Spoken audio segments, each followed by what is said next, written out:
할렐루야. 오늘도 하나님의 넘치는 은혜가 여러분과 함께하기를 축원합니다. 새해가 되면 만나는 사람마다 새해 복 많이 받으세요 라고 다들 인사를 합니다. 여러분도 많은 사람에게 그렇게 인사했을 것입니다. 그런데 문제는 그 복을 누가 주느냐는 것이죠. 누가 주는 복인지도 모르고 복 많이 받으세요, 복 많이 받으세요 인사하고 축복한단 말이죠. 여러분 누가 주시죠? 다시요. 누가 복 주시죠? 할렐루야. 하나님이 복 주시는 거 믿습니까? 그러면 우리가 인사가 조금 바뀌어야 되겠죠. 어떻게 바뀌어야 될까요? 새해에 하나님이 주시는 복 많이 받으세요. 옆 사람하고 뒷사람하고 앞사람하고 다 같이 시작. 새해 하나님이 주시는 복 많이 받으세요. 할렐루야. 하나님 주시는 복 많이 받으시기를 축원합니다. 이 세상 모든 사람 그 누구도 예외 없이 다 복을 받고 싶어 합니다. 근데 문제는 복이 뭐냐 이렇게 물어보면 다 다르게 얘기합니다. 여러분이 받고 싶은 복이 뭡니까? 여러분은 뭘 복이라고 얘기합니까? 일반적으로 사람들이 생각하는 복은 몇 가지예요. 첫째로는 건강을 복이라고 생각하는 사람들이 있겠죠. 또 자식이 잘 되는 게 복이라고 생각하는 사람이 있겠죠. 돈 많이 버는 것이 복이라고 생각하는 사람이 있겠죠. 신기하게 아멘을 안 하시네요. 참. 우리 교인들은 수준이 높아서 그런가요? 다양하게 복이라고 생각을 해요. 우리나라 사람처럼 복 좋아하는 사람도 없어요. 그렇죠? 그래서 기와지붕서부터 시작해가지고 밥주발까지 복 전부 다 복자를 써놓는 거예요. 중국 사람들은 또 복을 얼마나 좋아하는지요. 여기저기 복 다 써놓는데 희한하게 복자는 거꾸로 붙여놔. 내가 하도 이상해서 왜 복자를 거꾸로 붙여놨냐 했더니 복이 위에서 탁 떨어지는다고. 탁 내려오라고. 그래서 위에서 내려오는 게 복인 줄 아는 거예요. 복은 하나님이 주시는 건 줄 믿습니다. 근데 여러분 우리가 이건 알아야 돼요. 성경이 말하는 복 그리고 하나님이 주시는 복은 세상 사람들이 생각하는 복과는 차원이 다르다는 거예요. 훨씬 뛰어넘는다. 이거 믿으시기를 축원합니다. 마태복음 5장에 나오는 산상수훈 팔복을 아시죠? 그 복을 잘 살펴보시면 세상 사람들이 말하는 복과 차원이 달라요. 팔복의 첫째 복이 뭐예요? 심령이 가난한 자는 복이 있나. 둘째는 뭐죠? 애통하는 자는 복이 있나. 셋째는 뭐죠? 온유한 자는 복이 있나. 넷째는 의에 줄이고 목마른 자는 복이 있나. 이런 복을 얘기하면 세상 사람들 그게 무슨 복이냐? 그리고 이해를 못할 거예요. 그러나 그것이 하나님이 주시는 복인 줄 믿기를 축원합니다. 그러기에 오늘 이 시간에 우리는 말씀을 듣기 전에 중요한 것 몇 가지를 정리하고 넘어가야 되겠습니다. 첫째로는 복 주시는 분은 살아계신 하나님이시다. 믿습니까? 여러분이 그걸 믿습니까? 복의 근원은 하나님이시다. 그리고 모든 복은 다 그분에게서 주어지는 것이다. 그러기에 그 복을 온전히 누리려면 하나님을 바르게 섬기는 역사가 있기를 축원합니다. 하나님도 안 섬기면서 복을 구하는 사람들이 많아요. 그러니까 제대로 복을 누리지 못하는 거죠.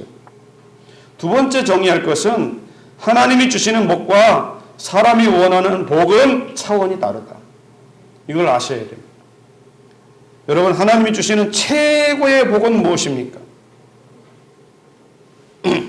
여러분이 이미 받았어요. 하나님 주시는 최고의 복이 뭐예요?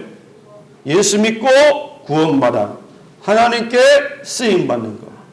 따라합시다. 예수 믿고 구원받아 하나님 앞에 쓰임받는 것. 아멘. 이게 복 중에 최고의 복입니다. 그런데 세상 사람들은 그것을 복이라고 생각하지 않습니다. 그저 그들이 말하는 복은 현세적이고 시각적이고 눈에 보이는 것만이 복이라고 말합니다. 그러나 여러분, 세상이 말하는 복은 복이 아닐 수도 있어요. 물론 복일 수도 있고 복이 아닐 수도 있어요. 그러니까 세상 사람들이 말하는 복은 양면성을 가지고 있다는 거예요. 예를 들면 건강이 복일 수는 있죠. 그러나 반드시 건강한 것만 복이라고 할 수가 없어요. 어떨 때는 질병이 복일 수도 있어요. 그렇죠. 중병에 걸려가지고 예수님을 믿고 구원받은 사람 얼마나 많습니까? 그런 사람에게는 그 중병이 복이에요, 복. 만약에 건강한 사람만이 복이라면 몸이 약한 사람은 저주받는 사람입니까? 그건 아니잖아요. 그러니까 건강이 복일 수는 있지만 오히려 복이 아닐 수도 있어요. 그 건강을 가지고 죄짓고 하나님 멀리하고 엉뚱한 짓 하면 그거는 복이 아닐 수도 있단 말이죠. 재물도 마찬가지죠. 재물이 많은 게 복이라고 생각하지요? 그럴 수 있어요. 그러나 그것만이 복이라고 하면 그건 잘못된 거예요. 때로는 가난도 복일 수 있어요. 믿으시면 아멘. 왜냐하면 너무 부유해서 하나님을 멀리하고 죄를 짓는다면 그러면 그 재물이 그 사람에게 복이 아니라 독일 수 있기 때문이죠. 그래서 세상 사람들이 말하는 복은 양면성을 가지고 있다는 거예요. 그러기에 우리는 세상의 복을 하나님이 주시는 복 전부라고 착각하지 않기를 축원합니다. 세 번째 정의할 것은 성도는 하나님이 주시는 복을 사모해야 한다는 거예요. 할렐루야. 저와 여러분은 구원받은 하나님의 백성입니다. 그러니까 하나님이 주시는 복, 그걸 누려야 될 줄 믿습니다. 그럼 어떻게 누리느냐? 그 하나님이 주시는 복이 뭔지를 바로 알아야 되겠고, 하나님 주시는 그 복을 간절히 사모하는 자에게 주시는 줄 믿으시기 바랍니다. 그래야만 누릴 수 있는 거예요. 사모함이 없다면요, 주셔도 복인 줄 몰라요. 당연히 주는 거 아니야? 이러고서 복이라고 생각하지 않는 거예요. 그래서 여러분, 사모하고 구하여서 하나님 앞에 간절하게 기도하고 찾고 두드릴 때에 하나님이 그에게 은혜를 주시는 줄 믿습니다. 바라기는 2014년도 새해 저와 여러분이 복 있는 사람이 되기를 축원합니다.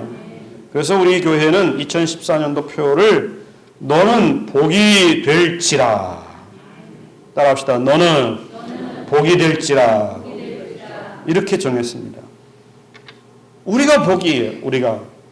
그래서 우리 모든 성도가 복이 되고 우리 교회가 세상에 복이 되는 한 해가 되기를 주의 이름으로 축원합니다. 그래서 저는 오늘 이 새해 첫 주일에 이 약속의 말씀 붙잡고 우리가 하나님의 음성 듣기를 원합니다. 오늘 주신 말씀을 잘 보시면 하나님이 아브라함에게 너는 복이 될지라 이렇게 말씀했어요. 이 말씀은 약속이에요. 약속. 너는 복이 된다. 너는 복 자체가 된다는 거예요. 더 쉽게 말하면 너는 복덩어리다 그 말이에요. 복덩어리. 하나님은 아브라함을 복 자체로 만들어 주시겠다는 거예요. 할렐루야. 예전에는 이 말씀은 뭐라냐면 너는 복의 근원이 될지라. 예전의 성경에는 그렇게 기록됐는데 개역개정으로 너는 복이라 이렇게 말하시는 거예요. 그러므로 하나님이 아브라함을 복 자체로 만들어 주신다는 것은 누구든지 아브라함을 받아들이는 사람은 복을 받고 아브라함을 받아들이지 않는 사람은 저주받는다 그 말이잖아요. 그러기에 오늘 이 아브라함에게 주신 약속의 말씀이 이 시대를 살아가는 저와 여러분에게도 주시는 하나님의 약속인 것을 믿으시기를 축원합니다. 그럼 우리가 복이라고 그랬는데 우리가 그 복을 누리려면 어떤 것을 알아야 될까?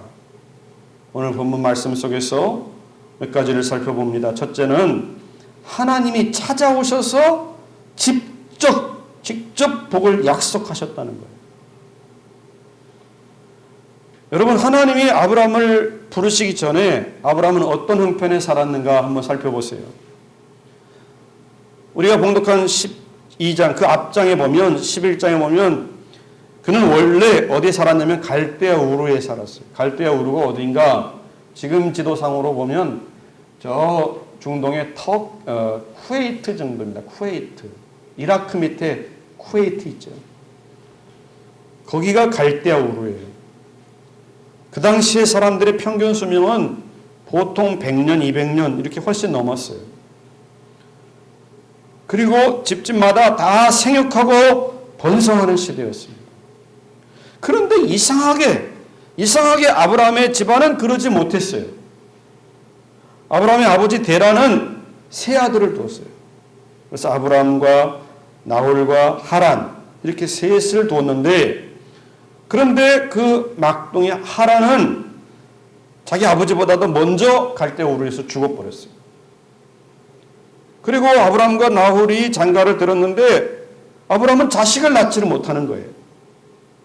그러니 복은커녕 저주받은 집안처럼 보이는 거죠. 그래서인지 그 아버지 데라가 아브라함과 나홀을 데리고 그리고 하란이 낳은 조카 롯을 데리고 가나안 땅으로 출발을 합니다. 하나님이 불러서 출발하는 게 아니고 그냥 떠나는 거예요. 떠났어요. 그런데 가다가 중간에 하란이라고 하는 곳에 눌러 앉아서 정착을 해버리고 말았어요. 원래 목적지는 가나안이었는데 중간에 주저앉고 만 거예요. 이유가 뭔지는 모르겠어요. 그런데 우리가 좀 살펴볼 필요가 있는 것은 아브라함의 아버지 데라는 원래 우상을 만들어서 팔던 사람이었어요. 그것이 직업이었어요. 그걸로 먹고 살던 사람이었어요. 그런데 가족을 데리고 가나안으로 가려고 했던 거예요. 그러다가 하란에서 포기했는데 이유가 뭘까 이렇게 살펴보면 어떤 사람은 아마도 데라가 거기서 병들었을 것이다 이렇게 말합니다.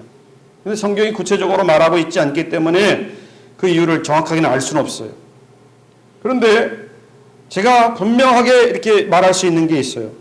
성경을 자세히 살펴보니까 데라가 갈대아 우르에서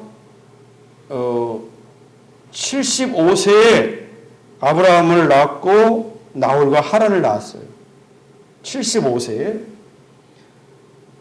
그리고 그 데라는 하란에 머물다가 몇 세에 죽었냐면 32절에 보면 데라가 하란에서 205세에 죽었더라 그랬어요.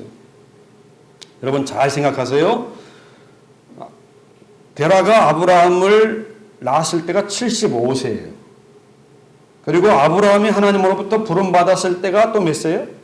또 75세예요. 그러면 합치면 몇 살이에요?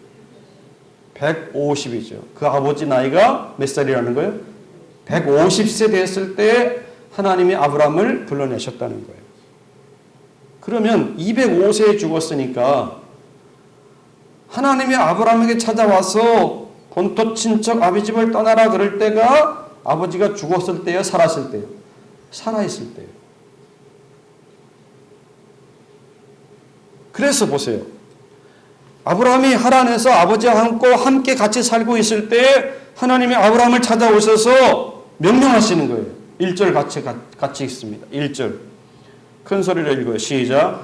여호와께서 아브라함에게 이르시되 너는 너의 고향과 친척과 아비집을 떠나 내가 네게 보여줄 땅으로 가라. 할렐루야.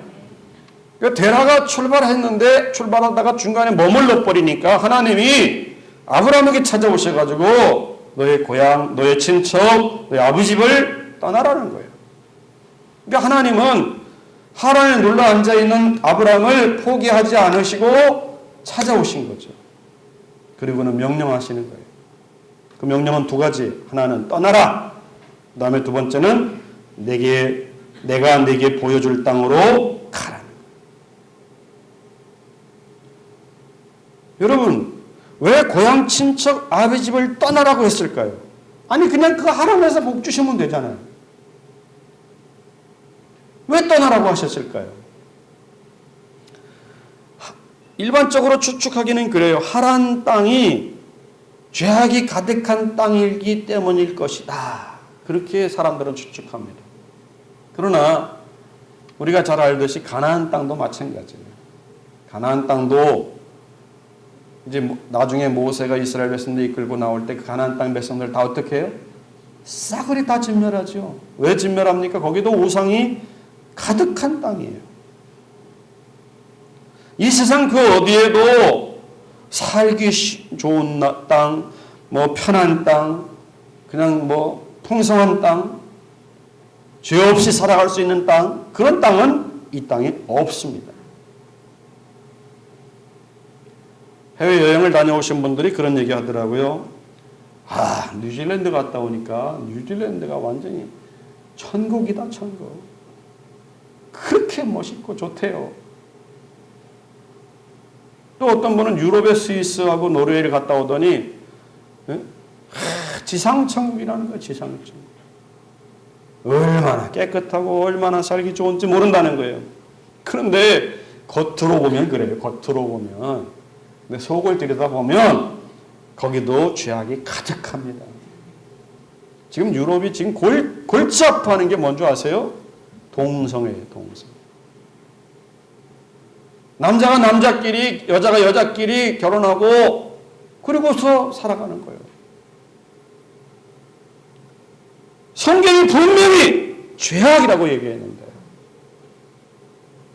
차별금지법이 통과돼가지고 내가 이 말하면 법에 걸릴지도 몰라요.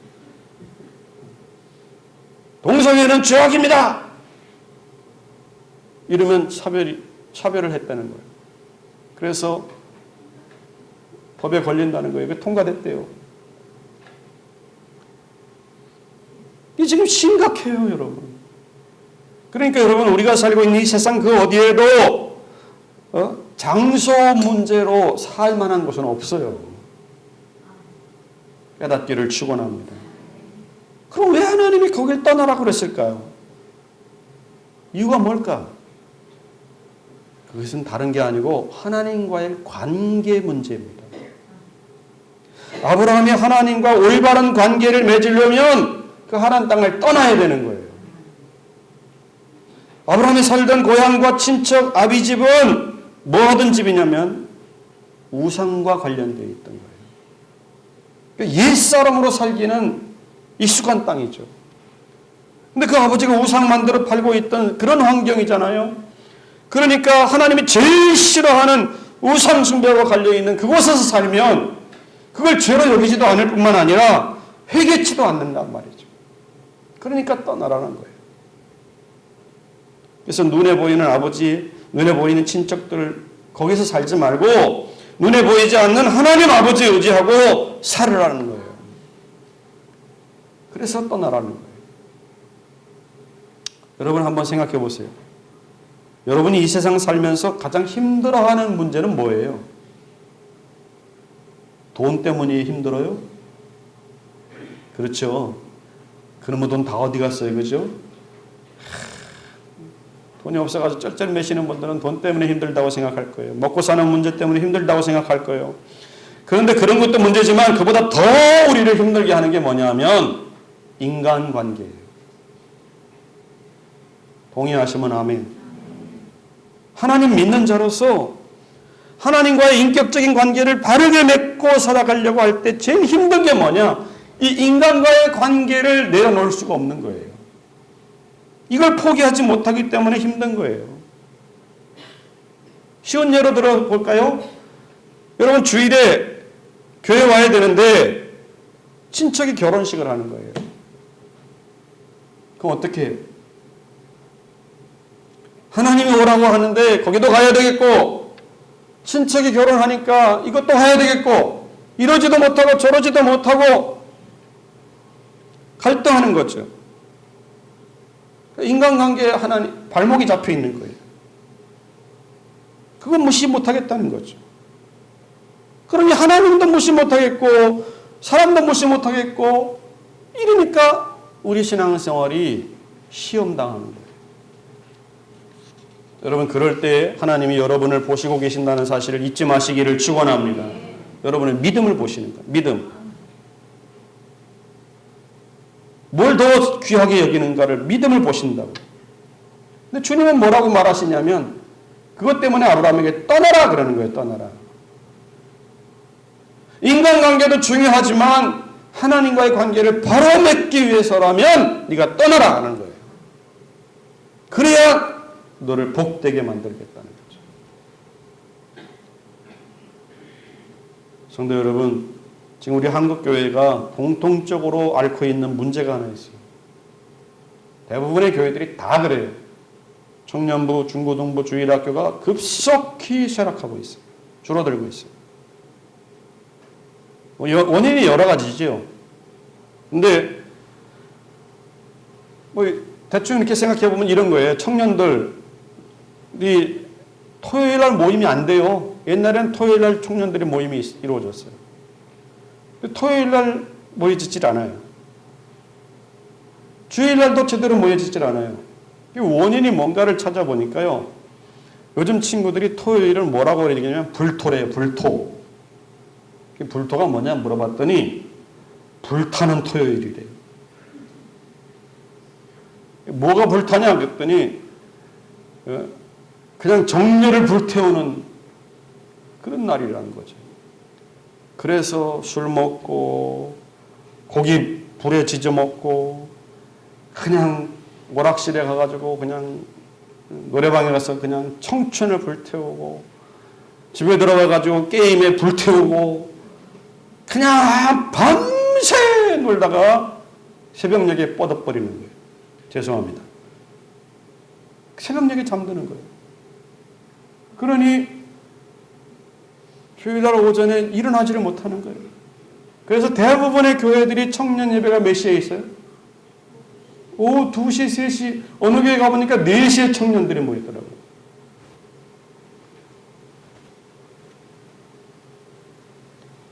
중고등학생들도 마찬가지예요. 토요일에 학원 가야 돼요. 그리고 집에 늦게 들어와서 뭐예요? 바로 잠들어요? 컴퓨터 게임도 하고 스마트폰 만지고 게임하다가 새벽녘에 대해서 잠이 든다고요. 그러니 부모님 입장에서는 아이들이 모처럼 쉬는 날 아침에 깨우려니까 불쌍한 거라 이게. 그래가지고 그냥 잠들게 놔버려두고 그냥 교회 오시는 거예요. 그러니까 세상에 꽉 붙들려 있는 거예요. 텔레비전, 스마트폰, 컴퓨터 게임 탁 붙들려 있는 거예요. 그러면서 하나님 예배하자 그러니까 시간이 없다는 거죠. 우리를 붙잡고 있는 이 세상 것을 떠나라는 거예요. 이해되시면 아멘. 하나님 찾아오셔서 아브라함에게 본토 친척 아비집 떠나라. 이 말씀은요. 내가 즐기는 삶, 내가 편안하게 여기는 삶, 내가 가까이 하고 있는 이것에서 떠나라는 거예요. 떠나라.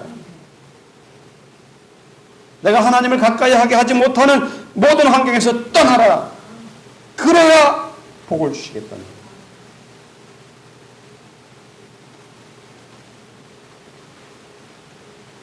그래야 복덩어리가 되게 만드시겠다. 두 번째 살펴볼 것은요. 하나님이 나를 복되게 하신다고 약속하십니다. 하나님은 아브라함에게 찾아오셔서 떠나라고 하시겠죠. 그 다음에 2절에 뭐라고 말씀하는 거 보세요. 2절을 같이 읽어요. 큰 소리를 읽어요. 시작. 내가 너로 큰 민족을 이루고 내게 복을 주어 내 이름을 장대하게 하리니 너는 복이 될지라. 할렐루야. 내가 너로 큰 민족 이루겠다. 내가 내게 복을 주겠다. 내가 내 이름을 장대하게 하겠다. 그러니 너는 복이 될지라. 누가 하신다고요? 내가가 누구요? 하나님. 믿으시면 크게 아멘. 그런데 그렇게 말씀하실 때 상황을 보면 아브라함의 현실과는 전혀 맞지 않는 현실이에요. 왜죠? 하나님이 큰 민족을 이루겠다고 하셨는데 아브라함은 이때까지 자식 하나가 없었어요. 75살이나 먹었는데도 자식 하나가 없었어요. 그런데 어떻게 큰 민족을 이루겠다 말씀하실까요? 좀 황당하지 않아요? 내가 내게 복을 주어 내 이름을 참되게 하겠다. 너는 복이 될지라. 도저히 말이 안 되는 것 같아요. 그런데 여러분, 결과가 어떻게 됐어요? 지금 이 자리에 있는 우리도 아브라함을 알고 있잖아요. 아멘. 그리고 우리는 이스라엘 백성이 아닌데도 아브라함을 믿음의 조상으로 인정하고 그 믿음을 배우기를 소원하고 있다고요. 누가 하신 거예요? 하나님이 하신 거예요. 믿으시면 아멘. 실제로요, 이스라엘뿐만 아니라 저 중동의 수많은 나라 백성들이 이름을 아브라함이라고 부르는 사람들이 많아요. 여러분, 미국의 16대 대통령 이름이 뭐예요? 아브라함 링컨이요. 그 사람도 아브라함을 본받고 싶어서 그 아브라함이라고 이름을 지은 거예요. 실제로 아브라함의 육신의 후손이 엄청나게 많습니다. 그러나 육신의 후손뿐만 아니라 영적인 후손도 엄청나게 많습니다. 오늘 이 시간 저와 여러분도 아브라함의 영적인 후손인 줄 믿으시기 바랍니다. 그러니 큰 민족을 이루겠다? 됐어요. 누가 하셨어요? 하나님이 하셨어요. 할렐루야. 우리 하나님은 약속한 것은 반드시 이루시는 분입니다. 왜 오늘따라 아멘을 다 안 하시나요? 다시, 약속한 것은 반드시 이루십니다. 그런데 오늘 본문 말씀의 핵심은 뭐냐? 2절 끝머리예요. 2절 끝부분을 보세요. 너는 복이 될지라. 이것이 무슨 뜻이죠? 너는 복이 되어라가 아닙니다. 내가 너를 복으로 삼는다 그 말이에요. 너는 복이다 그 말이죠. 복이 되어라, 노력해서 복이 되도록 힘써라, 그게 아니에요. 너는 복이다. 네가 복이다. 네가 복. 내가 너를 복되게 만든다 그 말이에요. 그러니까 복이 뭐냐? 앞에서 말한 것처럼 뭐 편안한 삶, 건강, 돈, 자식, 형통 이런 것도 물론 복은 복이지만 엄밀히 말하면 복의 껍데기예요. 진짜 복은 뭐냐? 진짜 복은 사람 자체가 복입니다. 아멘. 하나님은 사람 자체를 복으로 만드셨어요. 그러기에 사람이 사람다우면 그게 복이고 그런 사람 만나면 그게 복을 누리는 거예요. 믿어주시면 아멘. 예수 믿는 것도 복이지만 예수님 자체가 복이잖아요. 그분이 우리 속에 거하시니까 우리가 복이라니까요. 할렐루야. 그러니까 우리가 복 받는 것도 중요하지만 우리 자체를 복으로 만드신 하나님을 믿어야 될 줄 믿습니다. 나라는 존재가 복인 거예요. 왜? 내 속에 예수님이 계시기 때문에. 그래서 세상 사람들이 나를 만나면 복을 누려야 됩니다. 믿으시면 크게 아멘. 왜? 하나님이 나를 복덩어리로 만들었기 때문에. 문제는 우리가 남에게 복이 왜 못 되느냐 이거예요. 복을 잃어버렸기 때문에. 무슨 얘기예요? 내 속에 예수님이 없으면 복을 잃어버린 사람. 그런 사람은 남에게 복을 줄 수가 없어요. 그러나 내 속에 예수님이 계시면 나를 만나는 모든 사람이 나로 인하여 복을 누리게 될 줄 믿습니다. 믿습니다. 여러분 주변 사람들 한번 보세요. 여러분 때문에 복 받은 사람이 몇 명이나 됩니까?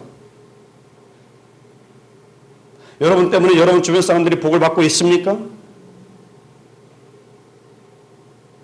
그 여러분이 복인 거예요. 만약에 여러분 주변 사람들이 여러분에게 복을 받지 못하고 있다면 여러분 신앙을 심각하게 점검을 해봐야 돼요. 정말 내가 진짜 예수 믿는 사람인지, 정말 진짜 예수님이 내 속에 거하는지 점검해봐야 돼요.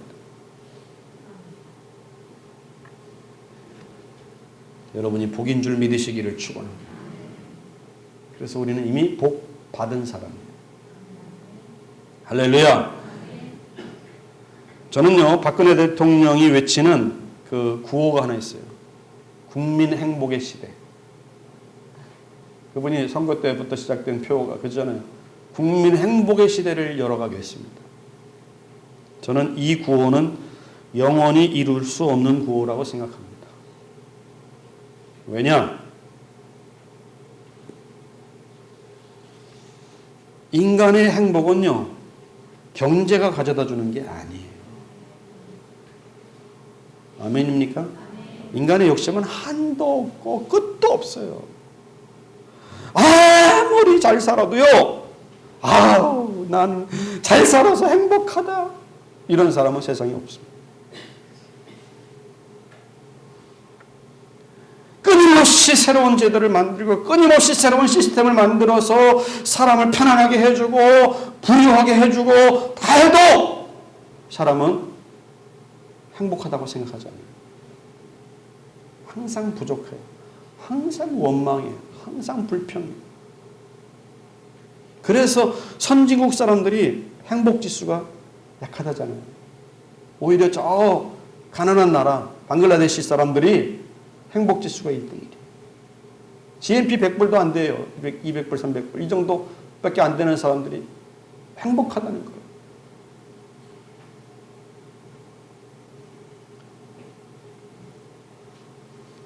복지제도가 사람을 행복하게 못합니다. 아무리 제도가 좋아도 사람 자체가 복되지 않으면 복된 세상을 만들 수가 없습니다. 그러니까 주님이 우리에게 하신 말씀을 믿으셔야 돼요. 너는 복이 될지라. 네가 바로 복이다. 너 때문에 주변 사람이 너 때문에 복 받아야 된다. 살아계신 하나님이 나에게 찾아오셔서 너는 복이다. 그렇게 말씀하셨으면 그게 믿어지시기를 축원합니다. 따라서 합시다. 나는 복입니다. 나는 복덩어리입니다. 아멘. 그렇게 믿고 살아가시기를 축원합니다. 혹시 이제까지 나는 불행해, 나는 가난해, 나는 정말 불행한 사람이야 이렇게 생각했던 사람 오늘 이 시간 생각을 확 바꾸시기를 축원합니다. 주의 말씀으로 너는 복이 될지어다. 그러니까 나는 복덩어리가 되어야 돼. 나 때문에 주변 사람들이 복 받아야 돼. 세 번째 생각할 것은 현재의 환경과 현실만 보면 안 된다는 거예요. 여러분, 아브라함이 하나님 찾아왔을 때 그때 너는 복이다 그랬는데 될지다 그랬는데 그가 복을 누렸을까요? 아닙니다. 12장에 이제 후반부를 딱 들어가 보면 아브라함이 마침내 가나안 땅에 들어갔어요. 그런데 그 땅에 뭐가 찾아왔어요? 기근이 찾아왔어요. 10절을 같이 보세요. 10절 큰 소리로 시작. 그 땅에 기근이 들었으므로 아브라함이 애굽에 거류하려고 그리로 내려갔으니 이는 그 땅에 기근이 심하였습니다.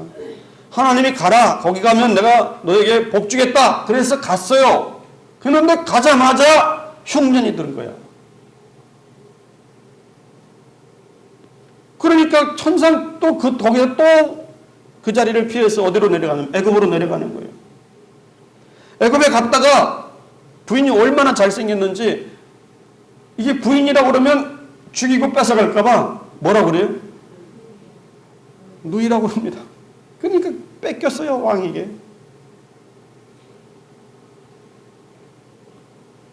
나중에 하나님이 그를 지켜주셨죠. 그리고 다시 가나안 땅으로 돌아왔어요. 왔는데 사라가 자식을 낳지 못하는 거예요. 그러니까 자식을 이제나 저제나 기다려도 못 얻으니까 부인이 남편을 설득해가지고 첩을 두게 만듭니다. 그래서 거기서 아들이 낳았어요. 그러니까 이 첩이 교만해져가지고 부인을 괴롭히는 거예요. 여러분, 아브라함의 입장에 대보셨어요? 미치고 팔딱 뛸 노릇이요. 오죽했으면 그 첩과 자식을 쫓아내버렸겠어요. 그러니까 눈앞에 전개되는 환경과 현실만 보면 복이라고는 전혀 없는 것 같아요. 그런데 여러분, 그러는 사이에 하나님이 아브라함을 점점 더 성장하고 성숙하게 만들어가고 계신다는 것을 보시기를 바랍니다. 처음에는요, 기근이 닥치니까 그냥 하나님이 약속한 땅도 미련 없이 버리고 갔어요. 애굽으로. 그런데 애굽에 가보니까 하나님이 바로 왕보다 센 거야. 왜? 부인이 뺏겼는데 하나님이 그 집안에 재앙을 내리시는 거예요. 그리고 바로 왕이 꼼짝없이 그냥 부인 내어주고 은금뱀을 다 줘가지고 보내는 거예요. 그러니까 아브라함이 그때 깨달은 게 뭔지 아세요? 내가 믿는 하나님은 누구보다 세다. 바로 왕보다 세다. 하나씩 하나님을 만나가고 알아가는 거예요. 그래서 가나안 땅에 딱 와가지고 롯과 이 땅 문제 가지고 싸우니까 롯에게 양보하잖아요. 네가 좌하면 내가 우하겠다. 네가 우하면 내가 좌하겠다. 이게 성숙해지는 거예요. 그래서 아브라함이 조카에게 땅을 양보하고 조카가 롯이 소돔 땅 찍을 택해가지고 거기 들어가 살잖아요. 그런데 거기서 전쟁이 휘말려가지고 조카가 포로로 잡혀가네. 그때 아브라함이 쌤통이다 이러고 가만히 있지 않고 자기가 거느리고 있던 318명의 군사를 거느리고 전쟁터에 뛰어들어가 목숨을 걸고 그 조카를 구해냅니다. 뭘 믿었을까요? 내가 믿는 하나님은 누구보다 세다? 바로보다 세다. 그러니까 내가 318명 가지고 뛰어들어가지만 하나님이 이기게 하실 것이다. 이게 성장해가는 거예요. 하나님을 알아가는 거예요. 그러니까 하나님을 더욱더 신뢰하게 되는 거죠. 나중에 또 지나가는 나그네를 지극정성으로 대접했는데 알고 보니까 그분이 하나님이요. 그래가지고 소돔성에 심판하러 간다는 소식을 알고 그냥 매달리죠. 그곳에 의인 50명 있으면 어떡하겠습니까? 5명 부족하면 어떡하겠습니까? 45명, 40명, 30명, 20명, 10명까지 간절히 매달리면서 기도합니다. 그게 바로 아브라함의 믿음이 성숙해지는 거예요. 할렐루야. 그래서 하나님은 아브라함이 가는 곳마다 함께 해주시고 그를 성장시키시고 그를 변화시켜서 그를 믿음의 조상으로 만들어내셨단 말이에요. 누가 하셨어요? 하나님이 하셨어요.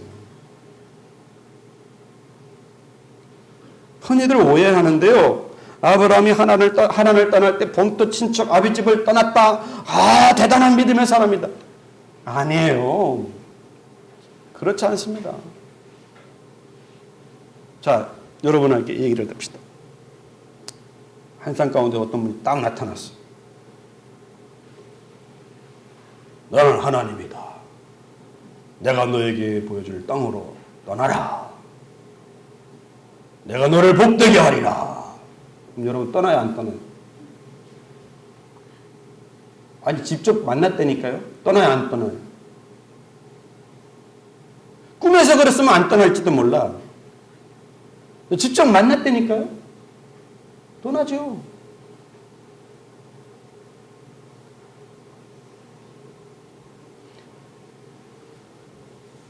근데 애굽에 가서 자기 부인을 뭐라고 그래요? 부인이라고 그래요. 이게 무슨 믿음이냐고요. 어? 여러분이 그런 여러분이 남편이 자기 살기 위해서 내 마누라 아니고 내 동생입니다 이러면 어떻게 할 거야?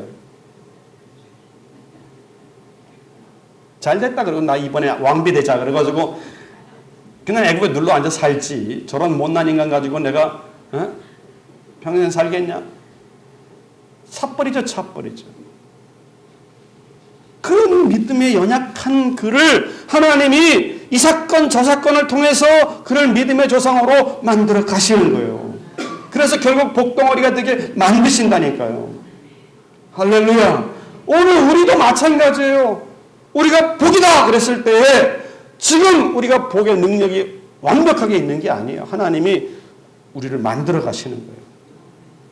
그러기에 우리는 당장의 눈앞에서 벌어지는 환경과 형편 때문에 낙심하지 마시고 주의 약속의 말씀 붙잡으시기를 축원합니다. 하나님의 약속은 아브라함에게 주신 약속만이 아니에요. 하나님이 택하신 모든 백성들에게 주시는 약속이에요. 그렇기 때문에 우리가 이 말씀 때문에 소망이 있는 거예요. 아멘. 하나님은 오늘 이 시간 여러분에게 말씀하십니다. 너는 복이 될지라. 너는 복이 될지라. 우리 또로 복덩어리라는 거예요. 그러니까 내가 복되면 우리 가족들이 나 때문에 복받는 거예요. 내가 복되면 우리 자식들이 나 때문에 복받는 거예요. 내가 복되면 우리 교회도 우리 나라도 복을 받는 거예요. 그래서 하나님이 나를 복덩어리 만드시기 위해서 환난, 연단, 시험 다 거치게 만드시는 거예요. 여기서 있는 최 목사를 하나님 먼저 불러주셨어요. 저희 집안에 예수 믿는 사람 한 사람도 없었을 때 하나님 저를 먼저 불러주셔서 하나님이 일꾼 되게 만드시더니 한 사람 저희 6형제를 한 사람씩 하나님 다 불러서 구원받게 하셨어요. 그리고 저희 어머니 아버지까지 다 예수님 믿고 구원받게 하셨어요. 그래서 저희 집은 어머니 생신이나 아버지 생신 되면 한 20여 명 모여요. 모여가지고 그냥 온 가족이 하나님 앞에 감사 예배를 드려요. 그래서 저는 그렇게 믿어요. 나는 복덩어리다. 할렐루야. 남이 배 아픈 사람은 아멘 안 해도 되는데 동감하는 사람만 아멘을 하시면 돼요. 나는 복덩어리다. 여러분도 스스로 그렇게 믿으시기 바랍니다. 그냥 내가 생각하는 게 아니요. 하나님이 너는 복이 될지어다. 복이 될지라. 그랬어요. 하나님이 강력한 의지가 담겨 있는 거예요. 그런데 현재가 아니라는 거예요. 현재가 아니고 하나님이 만들어 가시겠다는 거예요. 새해를 맞이하신 성도 여러분, 이 약속을 하나님이 저와 여러분에게 주시는 약속으로 믿고 승리하면서 나가시는 한 해가 되시기를 축원합니다. 하나님께서 우리를 구원하시고 부르신 이유는 복으로 삼기 위해서요. 너는 복이 될지라.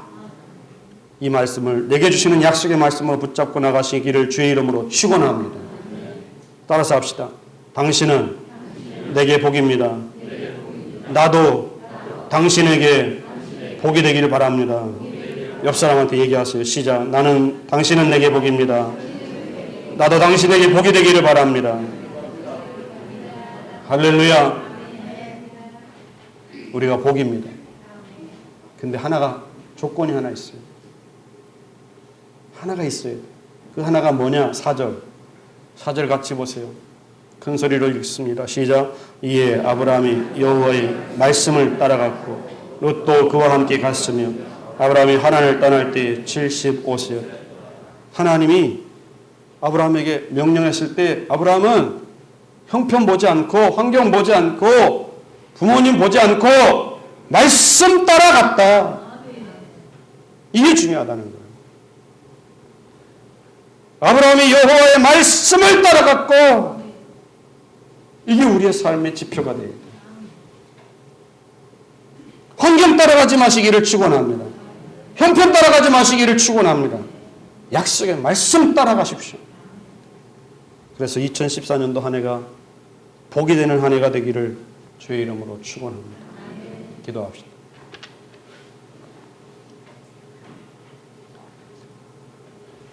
존귀하신 아버지, 새해를 허락하신 것 감사합니다. 이 시간 우리에게 너는 복이 될지라 말씀해 주시는 그 음성을 듣습니다. 우리가 잘나서 복이 아니고 유능해서 복이 아니고 이쁜 것이 있어서 복이 아니라 하나님이 약속하셨기에 우리가 복인 줄 믿습니다. 이 복의 말씀을 붙잡고 승리하며 살아가는 주의 백성들 되게 해 주옵소서. 아버지, 우리 주변에 있는 사람들이, 우리 가족들이, 우리 일가 친척들이, 우리 교회 성도들이 나 때문에 복받게 해 주옵소서. 우리 때문에 복받게 해 주옵소서. 예수 그리스도를 구주로 믿는 것이 가장 큰 복인 것을 알게 하시고 그 주님을 믿는 자로서 복되게 살아가는 한 해가 되게 해 주옵소서. 예수님의 이름으로 기도하옵나이다.